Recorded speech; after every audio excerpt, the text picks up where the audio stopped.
Hi, I'm Tim Scales, the Director of the Center for Entrepreneurship and the host of In Your Business. Today we're going to meet with Roger Golden, quite the entrepreneur.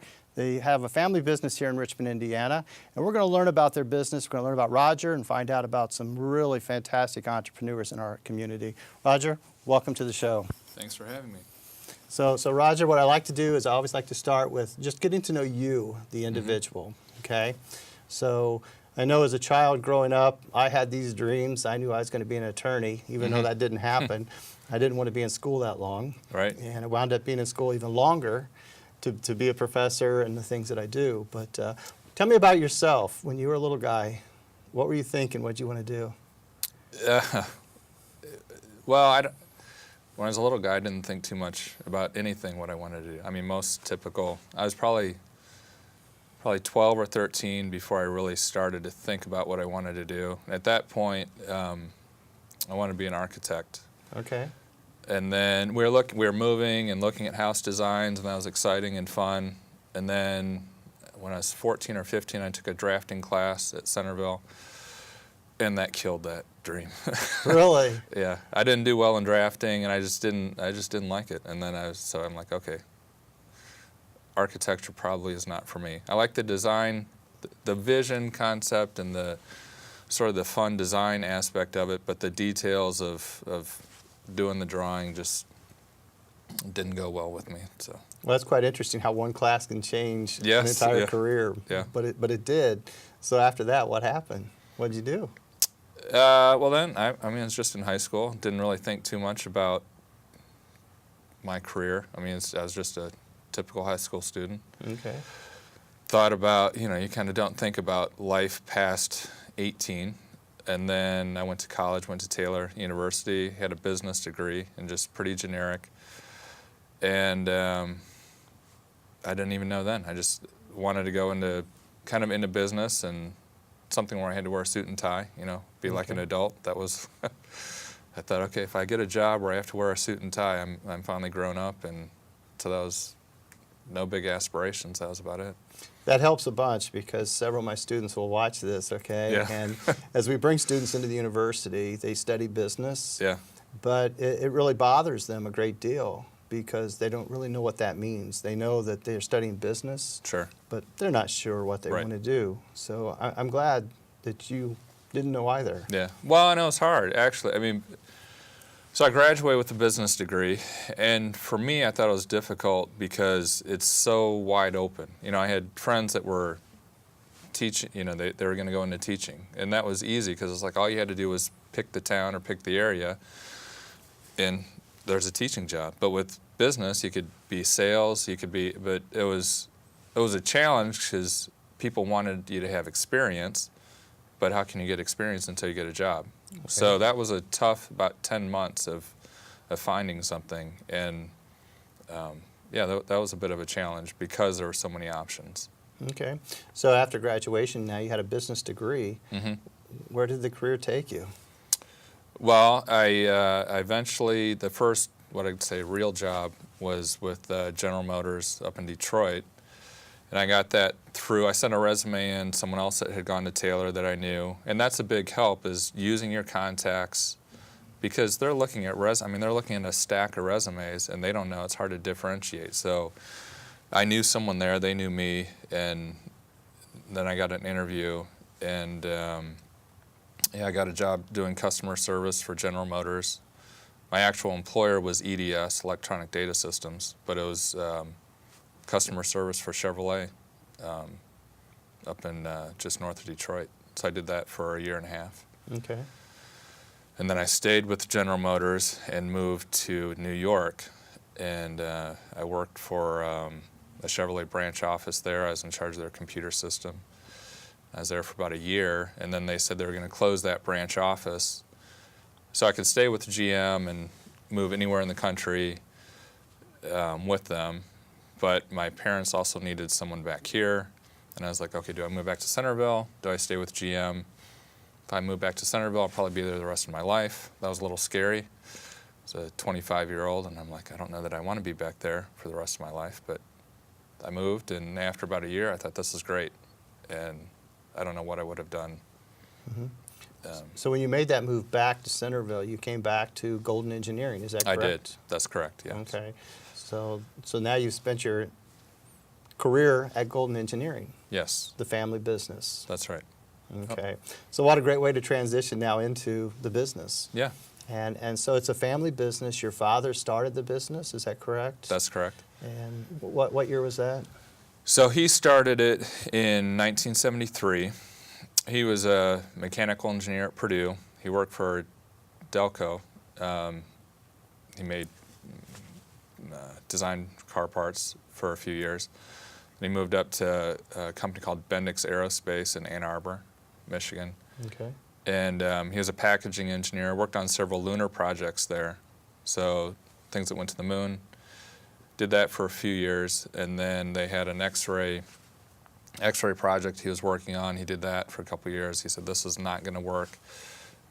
Company's kind of over-promising, under-delivering on the product. I'm going to get blamed for it. They're going to fire me. It's not my fault. So he quit, and he had his own machine shop, and he made some changes to the design, and then made his own X-ray. And they got out of the business in a couple years, and he was the only one left. So in the X-ray, it's used for security and industrial applications. So it's not a medical use. Back in the 70s, that's when terrorism was just starting. So Bendix, the company he had worked for, they tried selling them to airports and did that. That's before you had the big conveyor type machines that you walk through, or not that you walk through, but you put your luggage through. And it just couldn't hold up to the volume. So when he started it, bomb squads were just beginning, both within the U.S. and around the world. And so that was his first customer base. So with the bomb squad application, the X-ray is a very low volume application because it'll just sit in their storage for 2 months, and then they have something that looks suspicious and they need to use it. They'll take 1 or 2 pictures and then they're done. Then they put it back in storage. So they wanted something that was really portable, but it didn't have to last, a real long time. Okay. So then basically from the time your father started this business, and he was utilizing the experience that he had gained. Yes. So he was taking that knowledge and that experience to start his own business. Right. And it seems to me, and I don't want to put words in your mouth, but when he started this business, why did he start it? Why did he start it? Yeah. Well, he wanted to prove that the idea would work, for one. So he started partly from a technical standpoint of he didn't think the first company did the technology justice, and he thought he could make the product work. And it was out of spite. The company he worked for, he built a house like 2 miles away. He wanted to work there. He thought he'd retire from there. And then he's like, so he didn't really like the way things ended, and he wanted to prove them wrong kind of as well. But he had no idea. I mean, he thought maybe he'd sell a couple hundred X-rays and that would be about it. Okay. And 25,000 units later, 45 years later, I mean, he never envisioned that at all. And I can only imagine, it's almost like a museum, I would imagine how this technology has changed. Yeah, a bit.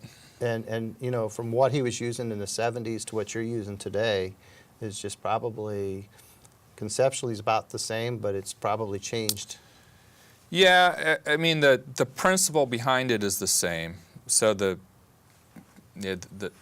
basic principle hasn't changed, but you're adapting modern technology to it. So like battery technology has changed substantially.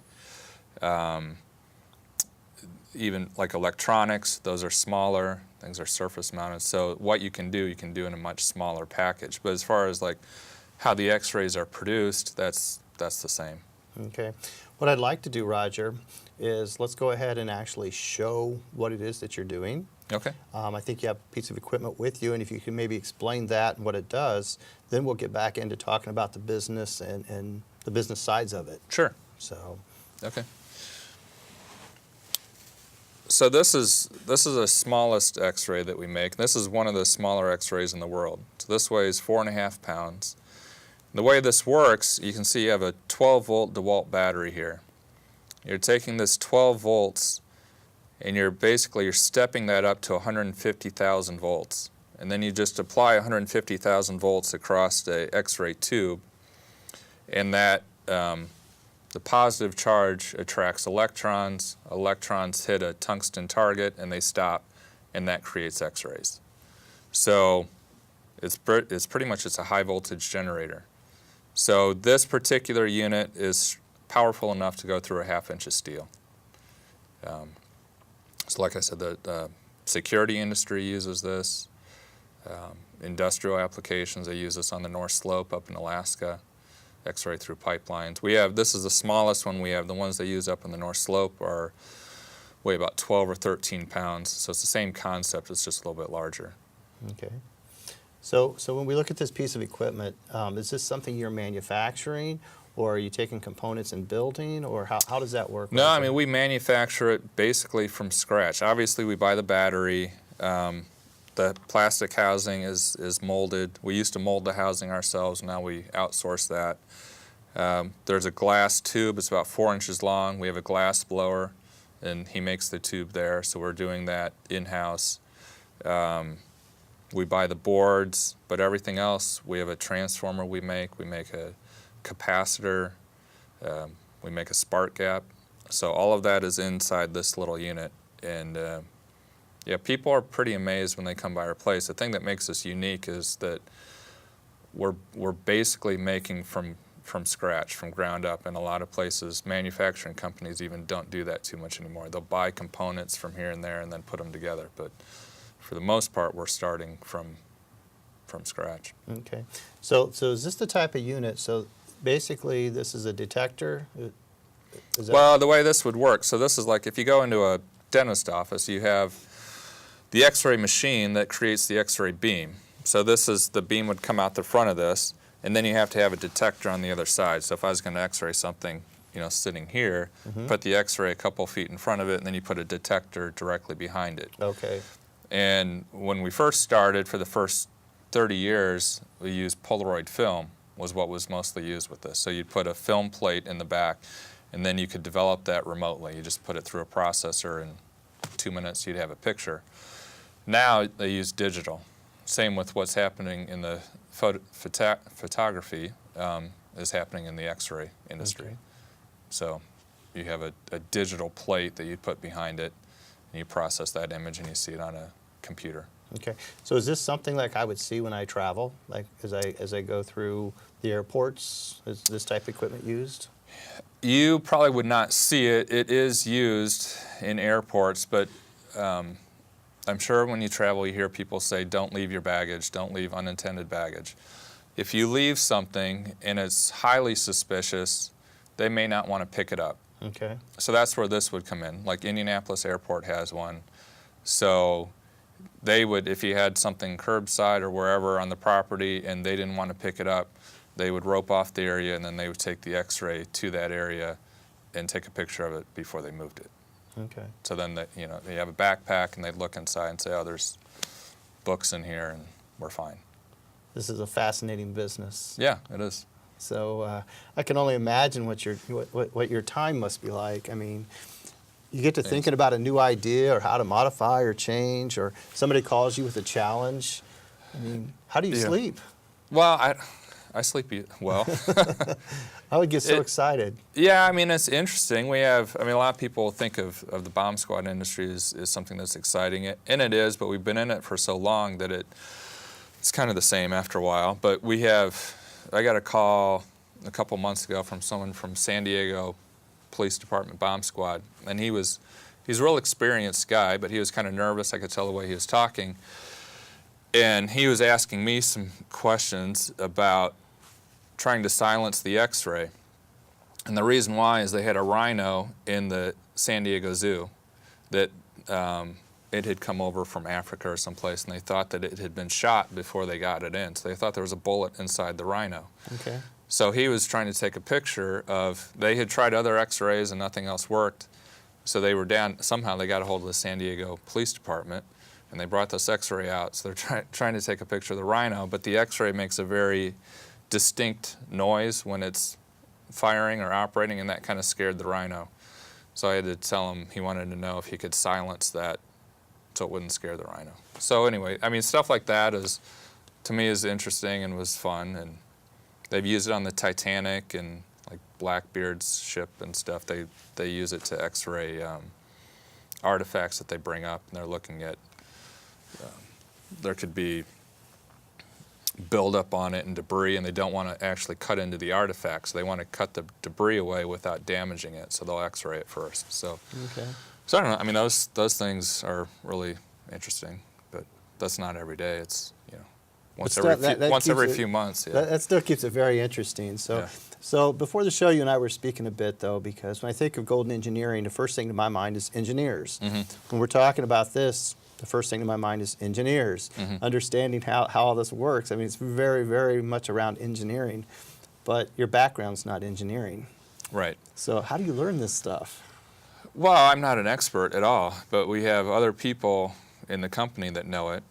And, my job, and that's the thing that's interesting. My dad was an engineer. He was brilliant. He was very excellent at setting up manufacturing processes and understanding the technology, obviously. And he passed away in 2009, and I stepped in as president. I had been in the marketing and sales department. My brother was an engineer, but needed him. It made more sense in the company for him to still focus on engineering, on the engineering of the product, and then I would be more of just handling the business side of it. But it was, so you're stepping in, and that was my model, but he had a skill set that was totally different than mine, and I could never duplicate what he did. So, I mean, he was the entrepreneur more so than me, so that was in 2009. So 8 years later, you're still kind of finding out what does this president's role look like for me? How do I do it different than how he did it? And I look at it, my role is building the organization. So, he's building the product. The product's there, and we modify it, but I'm trying to build the organization, which can be more of a challenge, I think, sometimes than building the product. But Well, I can imagine, because you got a lot more variables when you have people. yes, that's exactly right. But it's, people and making sure that the people have the resources that they need to do the job.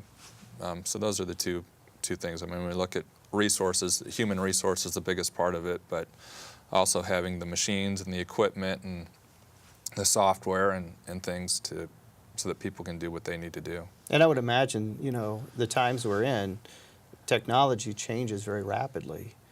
Do you have to really modify equipment often, or? We've been fortunate. We haven't had to make a lot of modifications. The technology has changed around our product more than we've had to adapt to other people's. But one thing we are seeing that people are using it a lot more, because they went from using it with film to using it with digital. Well, with film, it was $20 per picture for the film, which is extremely high. Now with digital, you buy a $30,000 to $80,000 digital imaging system, maybe $100,000. But once you have that, just like anything with digital, your per image price is not that high, so you can keep taking images. And we find people are doing that with their products. So they're taking a lot more pictures, which is a lot harder on the unit. So that's, like, from a development standpoint, that's what we spend a lot of time on, is trying to find out how do we get this to last longer, because it's being used harder in the field. Well, I find it very interesting that you have a very technical product, and yet when it comes back to the business, it's the same theories that I teach in the classroom and that you studied when you were at the university. It's difficult because, again, students are not sure what they're going to do. They're studying. We have to run them through each of the classes. They're studying everything from marketing to management to accounting to finance, HR, all of that together. They're doing all the social medias. They're having their Facebook accounts. They're tweeting. They're making Snapchat. They're doing all this stuff with Instagram, but they're not really sure how to apply it to business. And now, yourself, you've graduated, you've gone into business, you were doing the marketing, the sales side of it. Now you're the president. Started as a family business, still very much a family business, but you have a lot more than family. How many employees do you have? 27 right now. So you have 27 employees, all doing a variety of things. All have a variety of backgrounds and experiences. Managing 27 people, is that a fun job?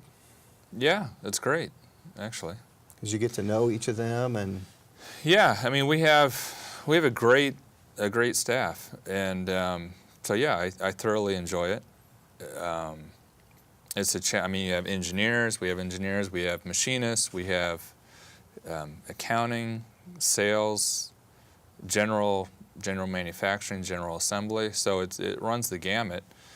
But the people we have are very loyal. They're hardworking. We have a couple of people at 30 years that have been there, several in the 20s. So our turnover is very low. And no, I find it very rewarding. And our management style is kind of hands-off. We try to get people that are good at their job, and then we don't have a lot of supervision where we are. It's you hire good people and let them do their thing. So I think that's great. That's a great way to get to. And then on the other side of it, things like accounting. So you have a person who's a professional. Mm-hmm. So you personally don't have to be an expert in all fields. You have to know enough that you're hiring the right people. Yeah. But once you hire them, let them do their job. Yeah, it would be a disaster if I mean, if it was based on my ability, it would be a disaster, because I'm not that. I did bad in accounting in college. I like numbers. In high school, I liked calculus, and I was kind of math oriented, and I never took accounting. And then I got into college and took accounting and thought, oh yeah, this is numbers, and it's more. It's a different type of work. It's more detail and organization than numbers. But yeah, if it was based on my ability, it'd be very limited. So I just have to try to find people that are good at what they do and put them in a position to succeed. Well, I'm happy to hear you say that, Roger, because I'll tell you, I respect you as an entrepreneur. I think you do a great job, and you're a true professional in every way. But what you're saying to me right now helps me with my students, because you know they struggle in different classes, but it doesn't mean they can't be good in business. Yeah. And I mean, so they just have to surround themselves with the right people. Well, and I think a lot of it is in knowing yourself. I mean, find out you're not going to be good at everything, so find out what you're good at and try to get in a position where that can be used. Mm-hmm. And find out what you're not good at and try to avoid those or improve on that if you can. Sure. Okay, so let's talk about being the person in charge, and that's you. Yeah. And I don't know if it's really in charge, because your accounting person's in charge of accounting, and your engineer's in charge of the product, but you're in charge of the organization. Mm-hmm. And what's your day look like? I mean, do you have a lot of how many hours do you put in? For the last year, I've been going in around 6 in the morning, and I find that between 6 and 8, I can get a lot more done.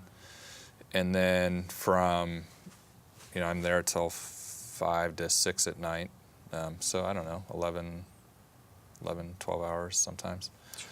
But it's not, I don't know.